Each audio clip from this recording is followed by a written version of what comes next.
जय हिंद बच्चों। आज की इस वीडियो में हम बात करेंगे कि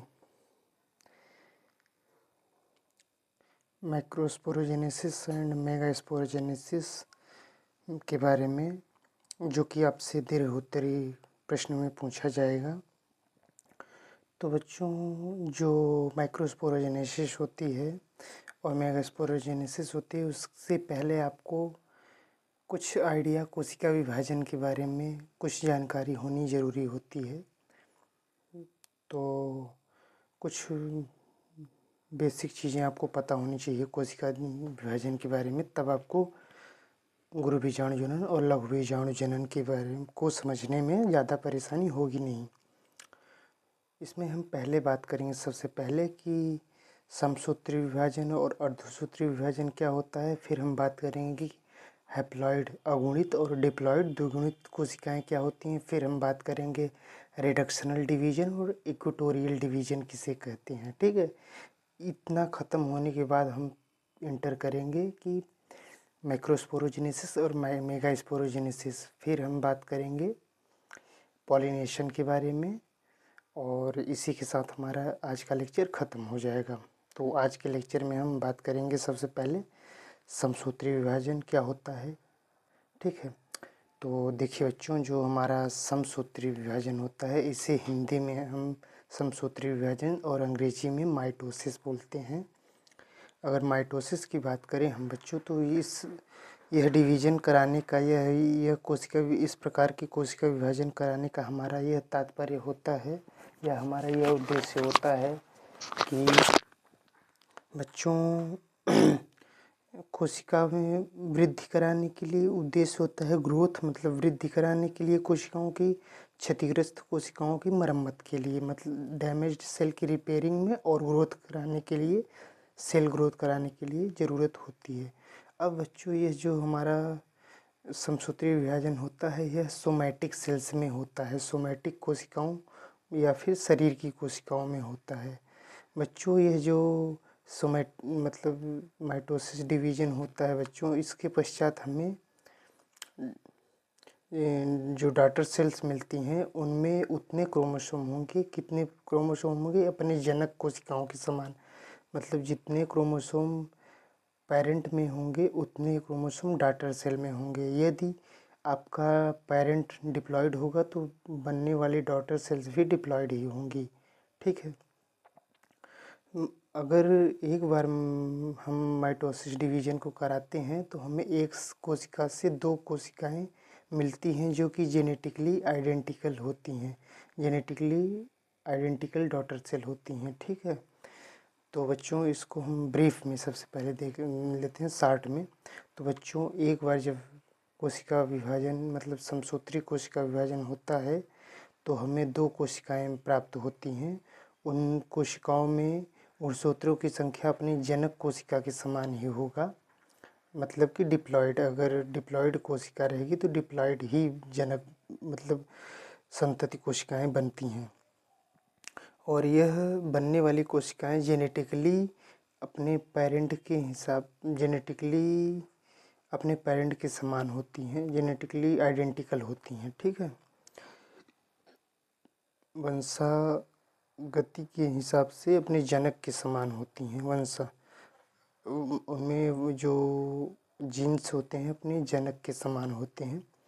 बच्चों, आपको अगर यहाँ पे जो सोमैटिक सेल लिखा गया है, सोमैटिक सेल्स के बारे में हम बात करें तो देखिए बच्चों, जो सोमैटिक सेल होती हैं, यह शरीर की सभी सामान्य कोशिकाएं, जैसे स्किन कोशिका, मांसपेशियों की कोशिकाएं, हड्डियों की कोशिकाएं इसमें आती हैं।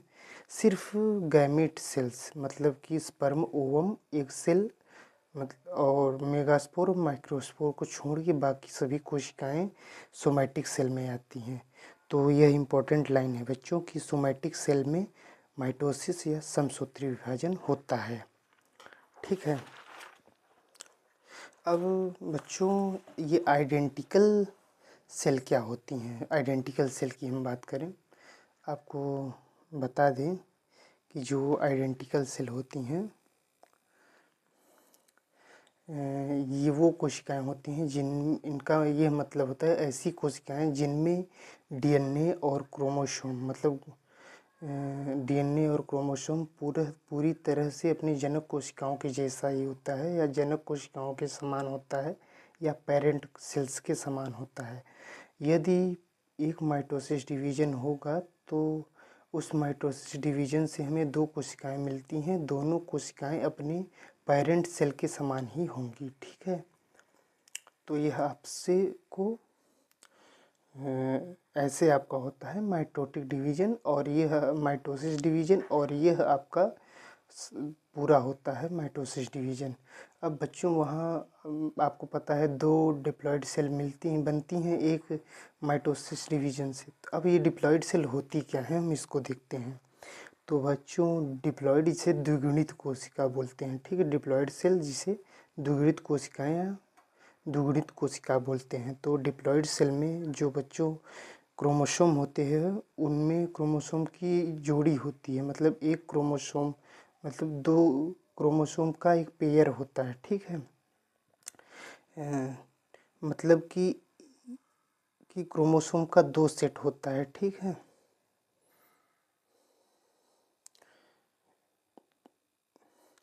मतलब क्रोमोसोम का दो सेट होता है जो कि एक सेट आपकी पिता से मिलता है और दूसरा सेट माता से आपको मिलता है। ठीक है, एक सेट आपको पिता से मिलता है और दूसरा सेट मदर से मिलता है, फादर से मिलता है पहला और एक सेट मदर से मिलेगा। बच्चों अगर एग्जाम्पल की बात करें तो देखिए हमारे शरीर में सभी कायिक कोशिकाएं या सोमैटिक सेल्स जो होती हैं वो डिप्लॉयड होती हैं, द्विगुणित होती हैं। मतलब कि मानव शरीर में जो डिप्लॉयड कोशिकाएं होती हैं उनमें 46 क्रोमोसोम या 23 जोड़ी क्रोमोसोम पाया जाता है। ठीक है, सोमैटिक कोशिकाएं आपकी द्विगुणित कोशिकाएं होती हैं जिसे हम 2n से रिप्रेजेंट या प्रदर्शित करते हैं। देखिए बच्चों अलग अलग जीवों में सोमैटिक सेल्स में अलग अलग क्रोमोसोम पाया जाता है। ठीक है, जैसे मानव के सोमैटिक सेल में 23 जोड़ी पाया जा रहा है, 46 क्रोमोसोम पाया जा रहा है। तो अलग अलग पादप या फिर अलग अलग जीवों में यह क्रोमोसोम अलग अलग हो सकता है। ठीक है, अब बात करते हैं हम हैप्लॉइड सेल क्या होता है, अगुणित कोशिकाएं क्या होती हैं। ठीक है, जिसे हम यन से प्रदर्शित करते हैं बच्चों, इसे हम हैप्लॉइड को यन से प्रदर्शित करते हैं। तो बच्चों जो हैप्लॉइड सेल होता है इसमें सिर्फ एक सेट ऑफ क्रोमोसोम होता है। ठीक है, इसमें दो सेट ऑफ क्रोमोसोम होगा। ठीक है, डिप्लॉयड में दो सेट होता है, हैप्लॉइड में एक सेट ऑफ क्रोमोसोम होता है। मतलब कि ये कोशिकाएं सेल्स या फिर जनन कोशिकाओं में होती हैं, द्विगुणित कोशिकाएं जनन कोशिकाएं होती हैं। ठीक है, ये में नहीं होना चाहिए, यहाँ होती हैं। मतलब कि ये कोशिकाएं जो आपकी हैप्लॉइड सेल होती हैं यह जनन कोशिका या गैमिट्स होती हैं। ह्यूमन में हैप्लॉइड सेल में 23 क्रोमोसोम पाया जाता है। मैं उसी बात को फिर से रिपीट कर रहा हूँ हैप्लॉइड के लिए कि जैसे ह्यूमन में हैप्लॉइड सेल में 23 क्रोमोसोम पाया जा रहा है, यह अलग अलग जीवों में अलग अलग क्रोमोसोम हो सकते हैं। ठीक है, यह अनिश्चित होता है कि कितने क्रोमोसोम होंगे, लेकिन यह निश्चित होता है कि बच्चों जो सेक्स सेल होती है वह हैप्लॉइड होगी और जो सोमैटिक सेल्स होती है चाहे प्लांट हो चाहे एनिमल में वह डिप्लॉयड होगी। ठीक है, तो बच्चों सोमैटिक सेल्स आपकी हैप्लॉइड होगी और जो सेक्स सेल होगी वो सोमैटिक सेल डिप्लॉयड होगी, द्विगुणित होगी, सोमैटिक सेल डिप्लॉयड होगी और आपकी यह सेक्स सेल गैमिट कोशिकाएं जनन कोशिकाएं आपकी सिंगल होगी या गोनैड सेल आपके हैप्लॉइड होंगे। सिंगल सेट ऑफ क्रोमोसोम होगा इनमें, 60 में मैंने लिखा है सिंगल सेट ऑफ क्रोमोसोम होगा। डिप्लॉयड में डबल सेट ऑफ क्रोमोसोम होगा। इसे 2n से रिप्रेजेंट करते हैं, इसे n से रिप्रेजेंट करते हैं। यह शरीर की नॉर्मल सेल्स में होती हैं, यह कोशिकाएं शरीर की नॉर्मल सेल्स होती हैं, जबकि यह गोनैड्स या फिर सेक्स सेल्स होती हैं। सेक्स सेल्स में आपका माइक्रोस्पोर, मेगास्पोर, स्पर्म या ओवम आते हैं। अब बात करते हैं हम अर्धसूत्री विभाजन के बारे में। यहाँ से हमारा लगभग थोड़ा सा काम ख़त्म होता है। अब हम बात करेंगे अर्धसूत्री मियोसिस डिवीजन के बारे में। तो बच्चों, जो मियोसिस डिवीजन हो, इसका कराने का हमारा उद्देश्य होता है, अर्धसूत्री विभाजन कराने का हमारा यह उद्देश्य होता है कि सेक्स सेल्स, गैमेट्स जैसे स्पर्म, ओवम, माइक्रोस्पोर या मेगास्पोर का निर्माण कराना। ठीक है। मियोसिस हमारे शरीर के रिप्रोडक्टिव ऑर्गन मतलब कि जननांग में पाई जाती है। हमारे जननांग कौन कौन से होते हैं? प्रमुख जननांग आपके पुरुषों में वृषण होता है जिसे टेस्टिस बोलते हैं, और मादा में, महिलाओं में ओवरीज होती हैं जिसे अंडाशय बोलेंगे।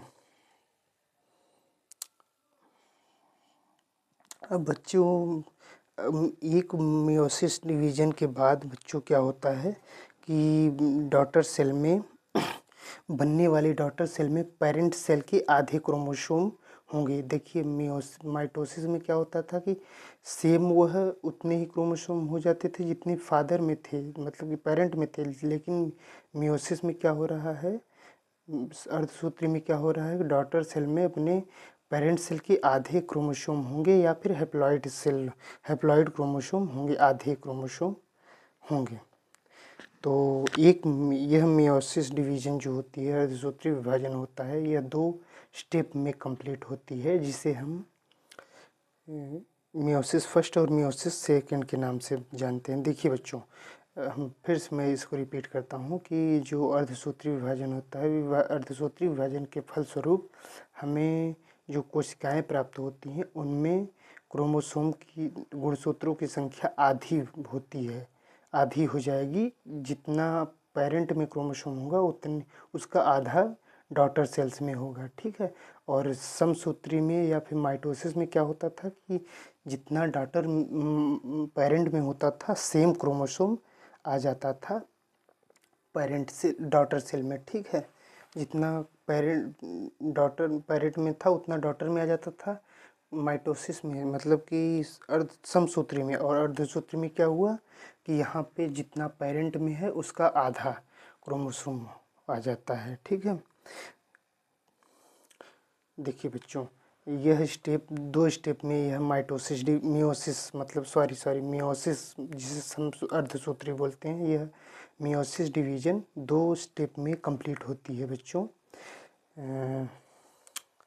इसमें क्या होता है कि इस स्टेप में जिसे मियोसिस फर्स्ट और मियोसिस सेकंड के नाम से हम जानते हैं, इसमें क्या होता है बच्चों कि मियोसिस फर्स्ट में इस स्टेप में क्रोमोसोम्स की जोड़ी अलग होती है, और एक डिप्लॉइड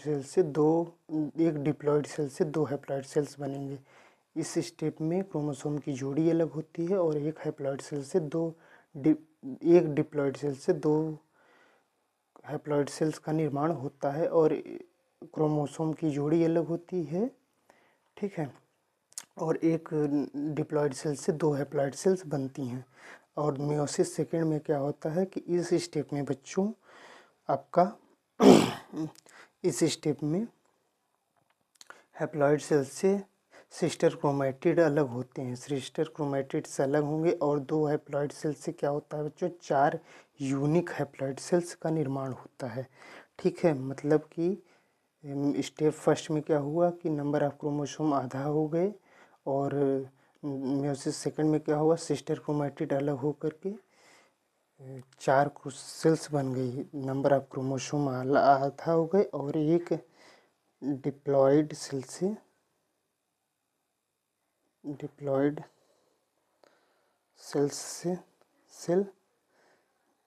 2 हैप्लॉइड में कन्वर्ट हो जाती है, जबकि मियोसिस सेकंड में क्या होता है, अर्धसूत्री द्वितीय में क्या होता है, क्रोमैटिड से अलग होंगे, और एक मतलब 2 हैप्लॉइड सेल से 4 यूनिक हैप्लॉइड सेल का निर्माण होता है। ठीक है। और इसमें एक डिप्लॉइड सेल से 2 हैप्लॉइड सेल्स का निर्माण होता है मियोसिस फर्स्ट में। तो यह आपका मियोसिस खत्म होता है बच्चों। इसकी यूनिक फीचर्स की बात करें बच्चों, मतलब यूनिक फीचर क्या, शॉर्ट में हम बात करते हैं। फीचर क्या होता है, एक मियोसिस डिवीजन जब कंप्लीट होता है, मियोसिस फर्स्ट और मियोसिस सेकंड, तो हमें 4 कोशिकाएं मिलती हैं।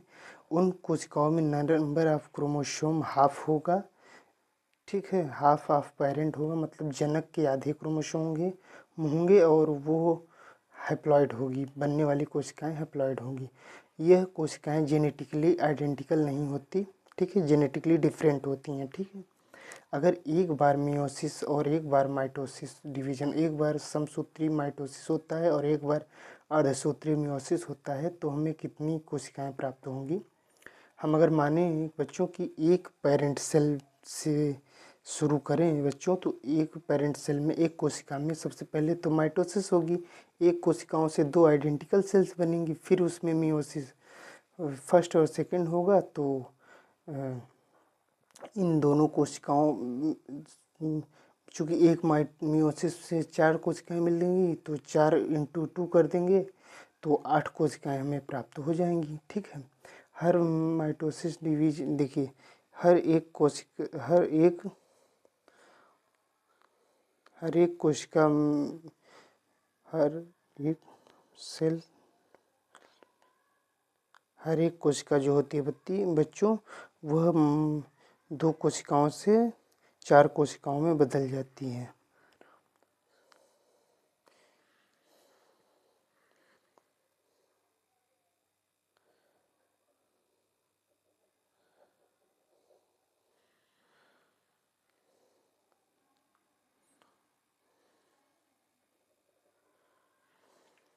फिर मियोसिस होता है बच्चों, इसमें क्या होता है, 2 सेल्स 4 सेल्स में कन्वर्ट हो जाती है, तो हम क्या करेंगे, 2 इंटू 4 कर देंगे तो 8 कोशिकाएं बनती हैं। तो बच्चों ये इंपॉर्टेंट लाइन है, याद रखिएगा कि माइटोसिस के बाद सेल डिप्लॉयड होती हैं, बनने वाली सेल्स, जबकि मियोसिस के बाद हर डॉटर सेल्स में जबकि मियोसिस या अर्धसूत्री के बाद हर डॉटर सेल हैप्लॉइड होती हैं, 4 बनेंगी, चारों हैप्लॉइड।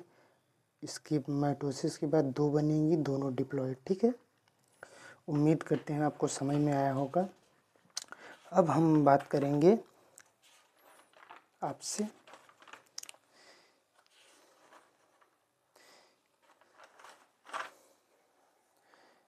उसके बारे में बच्चों कि गुरु बीजाणु, मतलब सॉरी माइक्रोस्पोरोजेनेसिस क्या होता है। हम इसको 2 मेथड से बताएंगे, एक तो डिटेल में बताएंगे, फिर आपको शॉर्ट में बताएंगे, ठीक है। तो बच्चों बात करते हैं हम लघु बीजाणु जनन किसे कहते हैं। तो बच्चों आप ध्यान रखिएगा कि लघु बीजाणु मात्र कोशिका से सूक्ष्म बीजाणु या लघु बीजाणुओं का निर्माण होने की घटना को या निर्माण होना ही लघु बीजाणु जनन कहलाता है। लघु बीजाणु जनन होता है जो बच्चों, वह परागकोश के अंदर होता है, ठीक है। लघु बीजाणु का निर्माण जो होता है वह एंथर या परागकोश के अंदर होता है। लघु बीजाणु आगे चल करके पॉलन ग्रेन या पराग कणों का निर्माण में विकसित हो जाते हैं या निर्माण करते हैं, पराग कणों का निर्माण करते हैं लघु बीजाणु आगे चल करके। यह घटना जो होती है बच्चों, यह आवृत बीजी पुष्पीय पादपों में होती है बच्चों। यह जो आपकी माइक्रोस्पोरोजेनेसिस होती है, यह आवृत बीजी पादपों में होती है और यह मियोसिस, ठीक है, जो कि अर्धसूत्री विभाजन होता है, उस पर आधारित घटना होती है। लघु बीजाणु का निर्माण बच्चों परागकोश के भीतर लघु बीजाणुधानी या स्पोरेंजिया या पोलन सैक में होता है बच्चों। देखो बच्चों, लघु बीजाणु जनन ऊतक के अंदर लघु बीजाणु मात्र कोशिकाएं पाई जाती हैं, ठीक है। लघु बीजाणु जनन ऊतक के अंदर लघु बीजाणु जनन ऊतक के अंदर लघु बीजाणु मात्र कोशिकाएं माइक्रोस्पोर मदर सेल पाई जाती हैं जो कि डिप्लॉयड होती हैं बच्चों, ठीक है। और आपकी लघु बीजाणु जनन ऊतक के बाहर एक लेयर पाई जाएगी जिसे टैपिटम बोलेंगे, ठीक है, जिसका कार्य क्या होता है, यही आपको विकसित कर रहे या परिवर्धन कर रहे पराग कणों को पोषण प्रदान करने का कार्य करती है। ठीक है। आपसे पूछ लिया जाता है बहुविकल्पीय और लघुत्तरी में इनर मोस्ट लेयर एंथरवाल की कौन सी होती है, तो टेपिटम होती है, जिसका कार्य होता है लघु बीजाणु या सूक्ष्म बीजाणुओं को पोषण प्रदान करना। ठीक है। तो बच्चों, जो माइक्रोस्पोर मदर सेल होती है यह लघु बीजाणु जनन ऊतक के अंदर पाई जाती है, जो कि डिप्लॉयड होती है। ये मैंने लिखा भी है कि ये लघु बीजाणु मात्र कोशिकाएं द्विगुणित होती हैं। ठीक है। अब माइक्रोस्पोर मदर सेल डिप्लॉयड होती हैं। यहाँ मैंने फिगर दिखा दिया है, आप भी बना दीजिएगा कि मैंने 3 सबसे पहले लेयर बनाई है। यह देखिए एपिडर्मिस पहली वाली लेयर को दिखाया है, यह दूसरी वाली एंडोथीसियम। जो एंडोथीसियम लेयर होती है बच्चों, यह एपिडर्मिस की इनर वाली लेयर होती है, ना कि पूरे परागकण की इनर मोस्ट लेयर होती है। ठीक है। यह जो एंडोथीसियम वर्ड आता है यहाँ पे एपिडर्मिस के सापेक्ष लिया गया है, ना कि पूरे पॉलन ग्रैंड मतलब पूरे एंथर के सापेक्ष नहीं लिया गया है। ठीक है। यह तीसरी वाली परत जिसे हम मिडिल लेयर बोलेंगे। ठीक है। यह एमएमसी है आपकी एमएमसी, और यह आपका क्या है लघु बीजाणु जनन ऊतक। इसी के बाहर आपकी लेयर पाई जाएगी टेपिटम, जो मैंने नहीं दिखाई है। यह लघु बीजाणु मात्र कोशिकाएं होती हैं जो कि द्विगुणित हैं। यही जो गोल गोल सेल्स हैं यह लघु बीजाणु मात्र कोशिकाएं हैं। तो बच्चों, पहले स्टेप में क्या होगा, पहले स्टेप में क्या होगा बच्चों,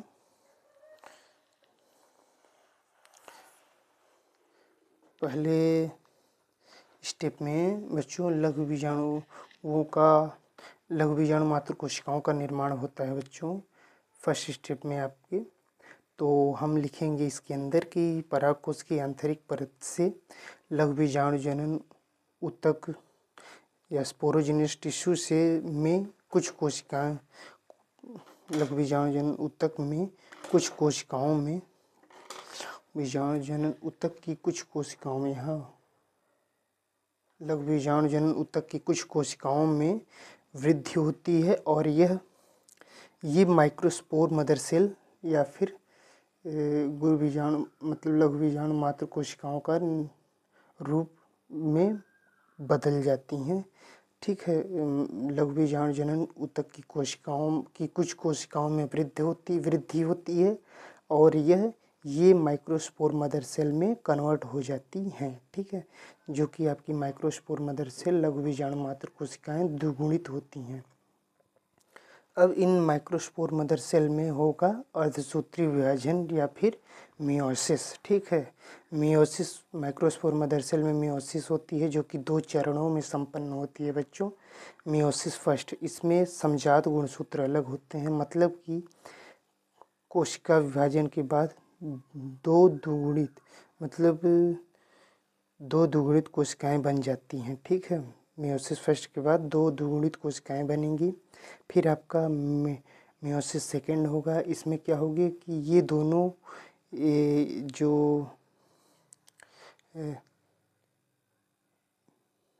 मियोसिस फर्स्ट के बाद आपके बच्चों 2 अगुणित कोशिकाएं बनेंगी। जो मियोसिस फर्स्ट होगा इससे 2 हैप्लॉइड सेल्स बनेंगी। ठीक है। ये मियोसिस जो अर्धसूत्री विभाजन है यह 2 स्टेप में कंप्लीट होता है, और इसमें मियोसिस फर्स्ट में समजात गुणसूत्र अलग होंगे और विभाजन के पश्चात 2 अगुणित हैप्लॉइड कोशिकाएं बनती हैं। फिर आपका होगा मियोसिस सेकेंड।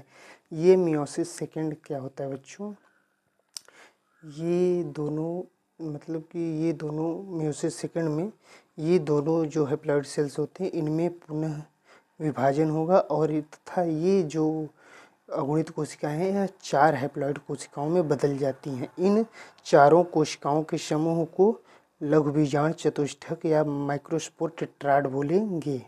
ठीक है। अब बच्चों क्या होता है कि माइक्रोस्पोर या लघु बीजाणुओं का अलग होना होता है। तो प्रारंभ में क्या होता है, प्रारंभ में बता जो चारों टेट्राड के लघु बीजाणुओं के आसपास कैलोज मतलब जो चारों लघु बीजाणु होते हैं वो कैलोज लेयर या कैलोज भित्ति से जुड़े रहते हैं बच्चों। कैलेज एंजाइम की क्रिया से यह टूटती है भित्ति, ये भित्ति कैलेज एंजाइम की क्रिया से टूट जाती है और चारों लघु बीजाणु मुक्त हो जाते हैं। ठीक है, फिर बच्चों क्या होता है कि परागकणों का निर्माण होता है। ठीक है, फोर्थ और लास्ट स्टेप आपका परागकणों का निर्माण हो जाएगा।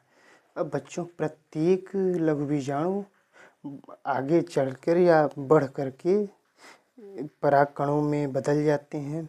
ठीक है, परागकण की भित्ति दो परतों से मिलकर बनी होती है बच्चों, बाह्यचोल एक्जाइन और अंतःचोल एंटाइन। ठीक है, बाहरी परत जो होती है बच्चों, जो बाह्य परत होती है यह स्पोरोपोलिनिन की बनी होती है और आंतरिक परत जो बनी होती है बच्चों यह एंटाइन जो बनी होती है पतली सेलुलोज भित्ति की बनी होती है। देखिए बच्चों, लघु बीजाणु जनन ऊतक जो कि डिप्लॉयड होते हैं ये वृद्धि करके लघु बीजाणु मात्र कोशिकाओं में बदलते हैं, या फिर लघु बीजाणु जनन ऊतक की कुछ कोशिकाओं में वृद्धि होती है और ये कोशिकाएं लघु बीजाणु मात्र कोशिकाओं में बदल जाती हैं, वृद्धि करके लघु बीजाणु जनन की कुछ कोशिकाएं। अब इन लघु बीजाणु मात्र कोशिकाओं में अर्धसूत्री फर्स्ट डिवीजन होगा और 2 हैप्लॉइड सेल्स बनेंगे। इन दोनों हैप्लॉइड सेल्स में मियोसिस सेकंड होता है और 4 लघु बीजाणु चतुष्टक का निर्माण होगा। इन लघु बीजाणु चतुष्टक में कैलोज भित्ति से फिर अलगाव होता है, तो 4 मुक्त लघु बीजाणुओं का निर्माण होता है और ये 4 मुक्त लघु बीजाणु आगे चल कर के परागकणों का निर्माण करते हैं जो कि अगुणित होता है। बच्चों ये जो हैं ये इसकी रवे हैं। ठीक है, रवे मतलब जैसे हमारे बॉडी पे हेयर पाए जा रहे हैं, ये ऐसे इनकी बॉडी पर भी हेयर या फिर बोल सकते हैं परत है। ठीक है, एक तरीके से जो खुरदुरी परत है। ठीक है, तो अब हम बात करेंगे माइक्रोस्पोरोजेनेसिस में बच्चों से रिलेटेड कुछ इंपॉर्टेंट बातें करेंगे। देखो बच्चों, माइक्रोस्पोरोजेनेसिस जो होता है ये आप समझने के इतना आपको लिखना है बच्चों, इतना तो आपको लिखना है दीर्घोत्तरीय प्रश्नों में जब भी आपसे पूछा जाएगा, इतना आपको फिगर भी बनाना है, लिखना भी है।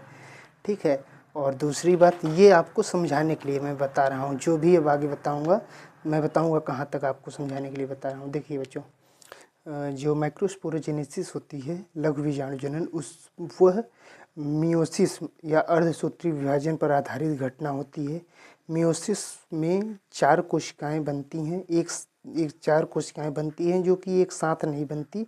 मियोसिस जो होता है बच्चों वो लगातार 2 विभाजन के फलस्वरूप होता है बच्चों। अर्धसूत्री विभाजन में लगातार 2 विभाजन होते हैं बच्चों। इसमें जो कोशिकाएं होती हैं वो धीरे धीरे बढ़ती हैं, एकदम से 4 कोशिकाएं नहीं बनती बच्चों। इसमें ये जो आपका मियोसिस होता है वह 2 स्टेप में कंप्लीट होता है, मियोसिस फर्स्ट और मियोसिस सेकेंड बच्चों। तो मियोसिस फर्स्ट की हम बात करें जिसे मियोसिस प्रथम विभाजन या अर्धसूत्री प्रथम विभाजन कहते हैं।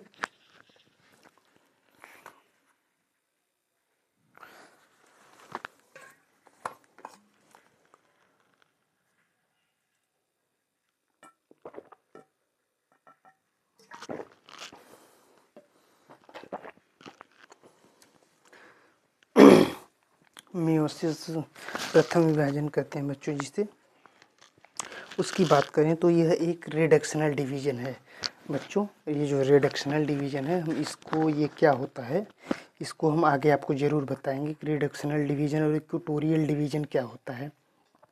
अभी आप इतना जान लीजिए कि ये जो मियोसिस फर्स्ट होता है यह एक तरीके का रिडक्शनल डिवीज़न होता है। ठीक है, अभी आपको इतना ही जानने की ज़रूरत है। इस मियोसिस फर्स्ट में क्या होता है, नंबर ऑफ क्रोमोसोम आधे हो जाते हैं बच्चों।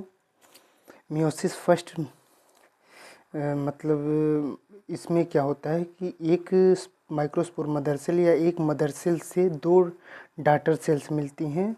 ठीक है, जो कि दोनों हैप्लॉइड होंगी। ठीक है, एक डिप्लॉइड मदर सेल से 2 हैप्लॉइड डॉटर सेल्स प्राप्त होती हैं हमें। ठीक है, मियोसिस फर्स्ट के फलस्वरूप में 2 कोशिकाएं प्राप्त होती हैं। इन दोनों कोशिकाओं में नंबर ऑफ क्रोमोसोम आधे या फिर वो ये दोनों बनने वाली कोशिकाएं हैप्लॉइड होती हैं, ठीक है। नंबर ऑफ क्रोमोसोम जो होगा वह अपने जनक कोशिका के गुणसूत्र को आधा हो जाएगा, ठीक है। मतलब पेरेंट में जितना क्रोमोसोम होगा उसका आधा डॉटर में हो जाएगा मियोसिस फर्स्ट डिवीजन के बाद, ठीक है। तो मियोसिस फर्स्ट के फलस्वरूप हमें 2 कोशिकाएं देखने को मिलती हैं। रिडक्शनल डिवीजन का मतलब होता है बच्चों संख्या की कमी। रिडक्शन का मतलब ही होता है डिक्रीज, कि कोई भी नंबर है, कोई भी संख्या है वो घटना, गुणसूत्रों का डिवीजन मतलब गुणसूत्रों की संख्या में कमी। तो मियोसिस फर्स्ट में गुणसूत्रों की संख्या आधी हो जा रही है। डिप्लॉइड सेल हैप्लॉइड सेल में कन्वर्ट हो जा रही है, मतलब कि द्विगुणित कोशिकाएं अगुणित कोशिकाओं में कन्वर्ट हो जा रही, बदल जा रही बच्चों।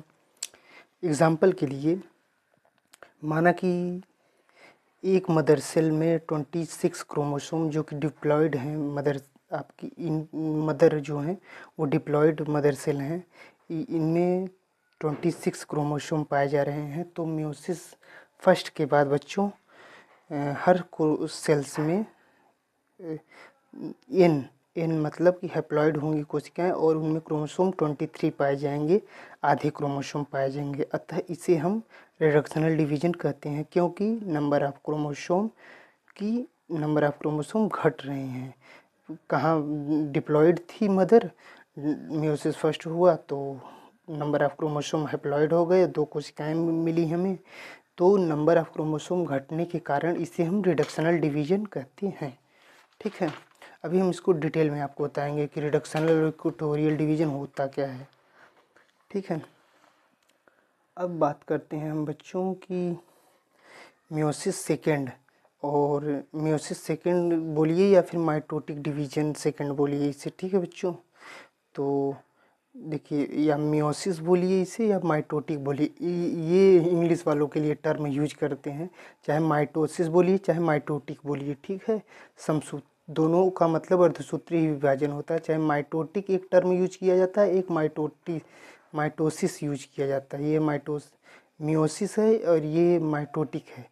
एक टर्म मियोसिस यूज किया जाता है, एक माइटोटिक यूज किया जाता है। 2 टर्म यूज किए जाते हैं अर्धसूत्री विभाजन के लिए, एक मियोसिस और एक माइटोटिक डिवीजन। दोनों का मतलब क्या होता है, अर्धसूत्री होता है।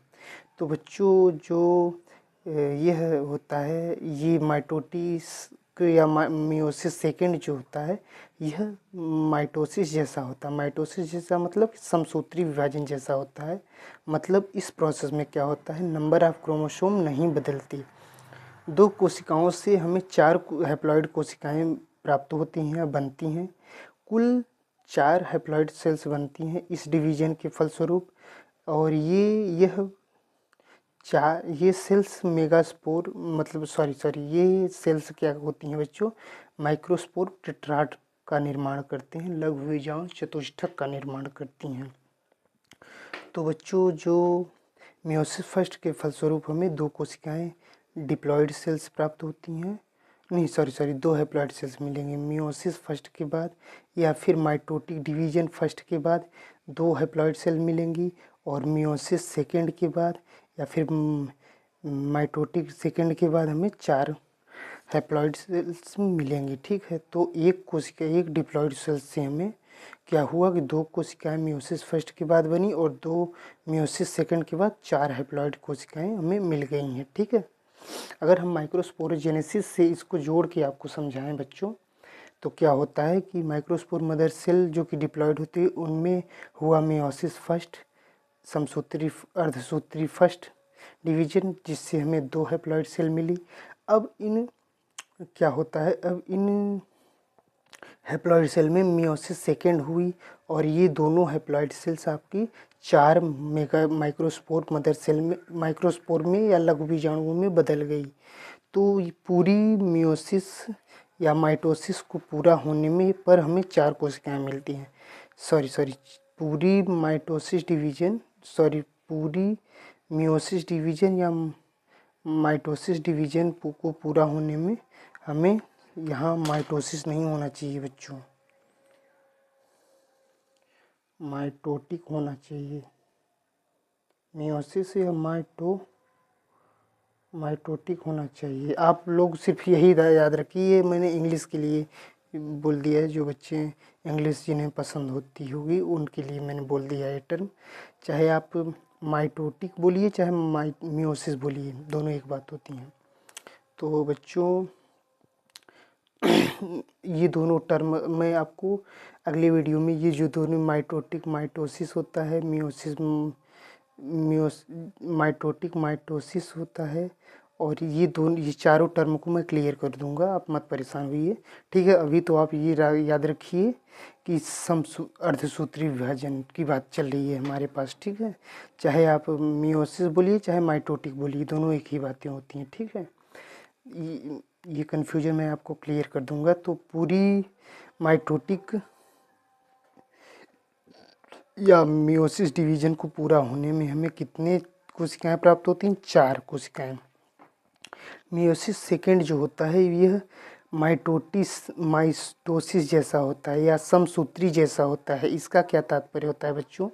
इसका यह यहाँ मैंने लिखा है ना, माइटोसिस जैसा होता है बच्चों, यहाँ पे मैंने लिखा था माइटोसिस जैसा होता है, यह माइटोसिस जैसा होता है। तो इसका मतलब ये होता है बच्चों कि इसका मतलब ये होता है बच्चों कि मियोसिस सेकेंड जो होता है, इसमें क्रोमोसोम की संख्या या गुणसूत्रों की संख्या नहीं बदलती, सिर्फ क्रोमैटिड्स अलग होते हैं, ठीक है। मियोसिस सेकेंड को माइटोसिस जैसा बोलते हैं। इसका तात्पर्य ये होता है कि मियोसिस सेकेंड जो होता है इसमें नंबर ऑफ क्रोमोसोम या गुणसूत्रों की संख्या नहीं बदलती, ठीक है, सिर्फ क्रोमैटिड्स अलग होते हैं। एग्जाम्पल, मियोसिस फर्स्ट के बाद मियोसिस फर्स्ट के बाद 2 सेल्स हैप्लॉइड सेल्स जिनमें नंबर ऑफ क्रोमोसोम 23 थे। देखिए, मियोसिस फर्स्ट के बाद हमें 2 सेल्स मिलती हैं जिनमें जो हैप्लॉइड होती हैं, जिनमें क्रोमोसोम 23 होते हैं। और मियोसिस सेकेंड के बाद क्या होता है बच्चों? मियोसिस सेकेंड के बाद क्या होता है बच्चों? मियोसिस सेकेंड के बाद ये डिवाइड होकर के 4 कोशिकाओं में बदल जाती हैं, और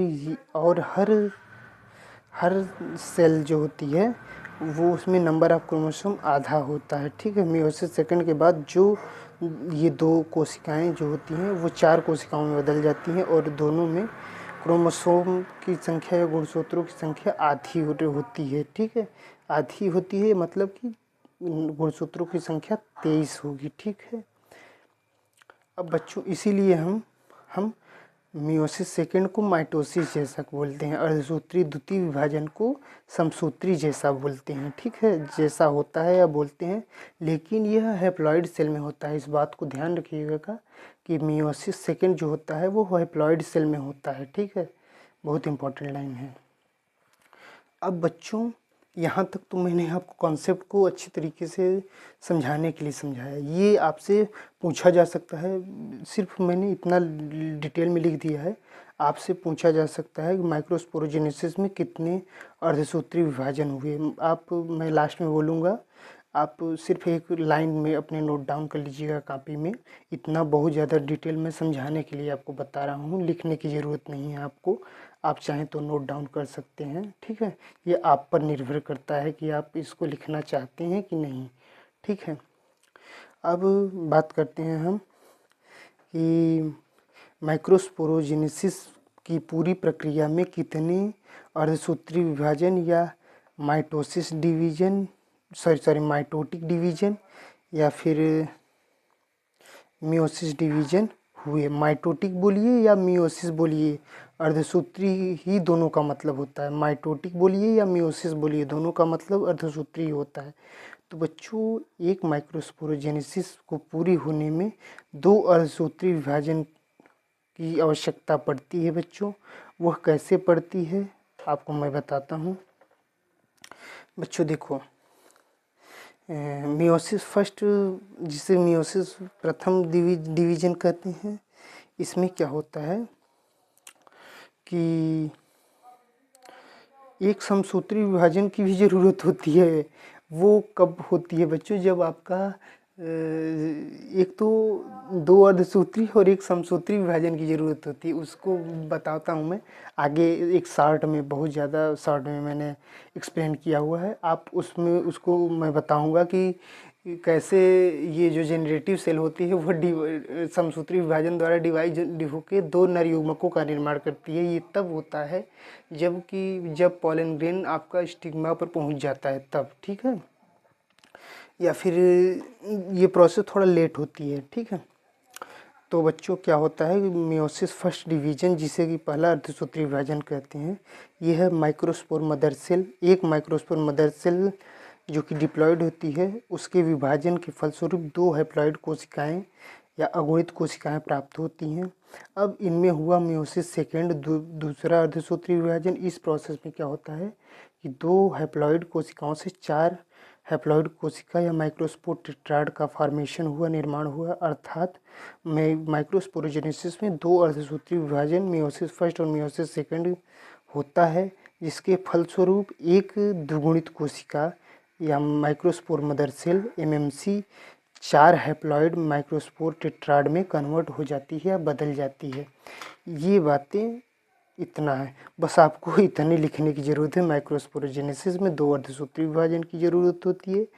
अर्धसूत्री विभाजन में आप डाल दीजिएगा मियोसिस फर्स्ट और मियोसिस सेकेंड, जिसके फलस्वरूप में एक द्विगुणित माइक्रोस्पोर मदर सेल से हमें चार हैप्लॉयड माइक्रोस्पोर या माइक्रोस्पोर टेट्राड का निर्माण होता है, जो कि हैप्लॉयड होते हैं।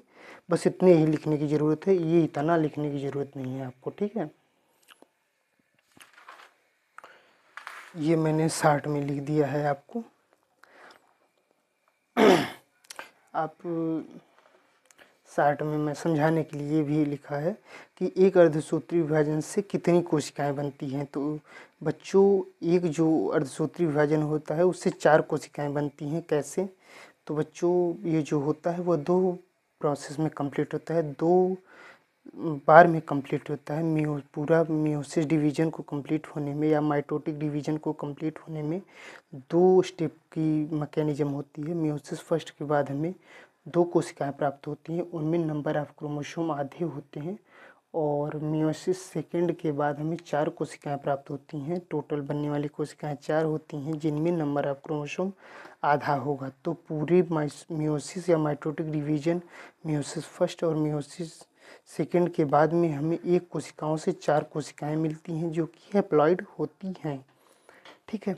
अब एक क्वेश्चन उठता है, यह डाउट आता है बच्चों के दिल में कि यह कहाँ कहाँ होती है। ब्रेन में आता है या मन में उठता है एक प्रश्न, मियोसिस डिवीजन या अर्धसूत्री या अर्धसूत्रण विभाजन कहाँ कहाँ होता है। तो बच्चों हम बताते हैं, एक सेकंड थोड़ा सा टाइम दीजिएगा।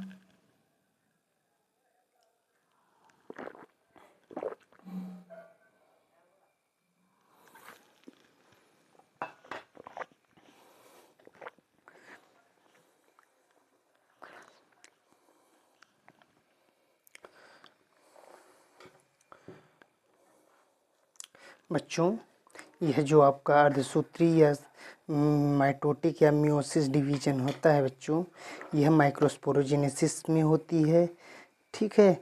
यह परागकोश के अंदर या एंथर के अंदर माइक्रोस्पोर मदर सेल में होती है, जिसके फलस्वरूप एक सेल से हमें चार सेल्स प्राप्त होती हैं, या फिर चार माइक्रोस्पोर टेट्राड या माइक्रोस्पोर का निर्माण होता है, मिलते हैं, जिसके फलस्वरूप, ठीक है। और यह कहाँ होती है? और यह मेगास्पोरोजेनेसिस में भी मियोसिस होती है। यह बीजांड के अंदर मेगास्पोर मदर सेल में होती है, जिसके फलस्वरूप क्या होता है, हमें एक मेगास्पोर मदर सेल जो कि डिप्लॉयड होती है, उससे हमें चार मेगास्पोर या गुरबीजाणुओं का निर्माण होता है या प्राप्त होते हैं, ठीक है।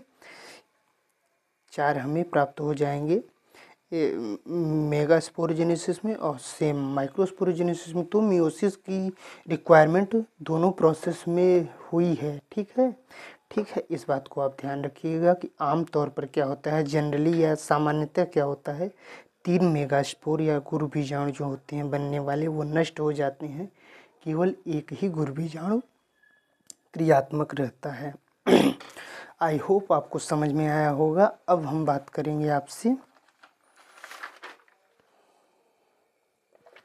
कि क्या होता है गुरु बीजाणु जनन।